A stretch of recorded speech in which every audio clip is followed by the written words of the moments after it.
from Mike's Auto Clinic, here to talk to you today about the hybrid vehicles and services along with them. This vehicle has 289,000 miles on it, and after that many miles, it's got some services that are overdue and need to be done pretty soon. Such as, since it is a hybrid, it has a secondary cooling system for the hybrid system that should be done around the same time as the cooling system for the engine.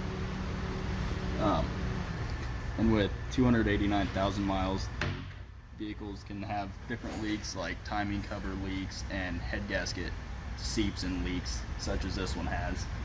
And there's other maintenance items such as brakes and different flushes for brake fluid and services for headlights that have been fogged up over the amount of time and mileage.